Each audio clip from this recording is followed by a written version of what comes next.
Right here we have Gigio Motoka, and this is gonna be a panic braking issue. So let's go ahead and watch the panic braking issue. So we're coming up through here. Obviously it doesn't have a quad lock. Should have a quad lock. Come on now. It's got a little ram mount. Whoa, whoa! Panic brake? More like uncommon thing in a common situation. What the heck? Still a panic brake. Still a panic brake. I would be wearing gloves. But what the heck? So we're going to be coming up to this incident right here. Obviously uncommon thing in a common situation. Was not anticipating that freaking tractor trailer, that Connex box falling off.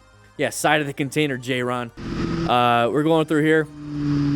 So he's starting to slow down. You hear that? You hear the engine RPM slowing down? That's good. That's good because he recognized that this would be an orange stage situation. It's like, my gut, perceived threat. What's going on here?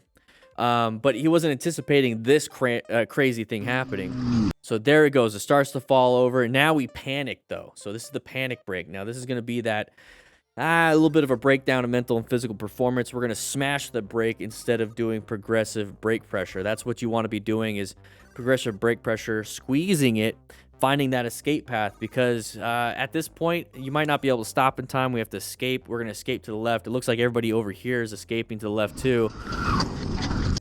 We got pieces of asphalt getting launched in the air because of the Connex box pretty much knocked over. I think it's a Connex box, probably just a semi-trailer. But it gets hit in the face with that. So imagine your face, like you didn't have a helmet. So part of being a smart rider is actually acquiring and using personal protective equipment. Imagine not having a helmet. And you get a piece of asphalt right in your eye, breaks your nose, probably hits you in the throat, hits you in the cheek. Now you're bleeding. Your airway is a little bit compromised. You can't see anything. So even if you stay on the motorcycle, now you can't see anything because you got debris in your eyes. Now you're riding blind. So this is why you have eye protection, which is your face shield from a motorcycle, mouth protection from a full face, and you have chin protection from a full face. And then honestly, getting hit in the head, you can have a traumatic brain injury without the helmet, or even with the helmet. But at least with the helmet, it's going to be minimized, mitigated as much as possible. You guys need to wear some gear, because that was absolutely lucky. These guys are jumping out of the way. Thankfully, he did not crash, but he did go through a wormhole into the next video. All right, so right here, we got Richard Siaki. This is going to be a passing with poor line of sight. What do you think is going to happen here? Write in the comments if it's a crash, close call, or non-issue. Good video, by the way. What's going to happen here? Passing with poor line of sight. Okay. Oh, no. And there we go. Up and over, into the edge, off the corner. Passing with poor line of sight. His head is just rolling down the hill, by the way. That's about 400 feet. So let's take a quick look at this again. Okay, so we have a passing with poor line of sight. Passing right before the turn adds a higher entry speed crash factor. We don't want to have that higher entry speed crash factor. That's not a good thing. So we're going to come up to here. So we're going to pass. You already saw the signage on the ground. It says slow. It says slow right here. It says slow back there. We couldn't see around the car. We're passing around the car. What we should be doing is slow look, press, and roll before a turn, because now we have a turn.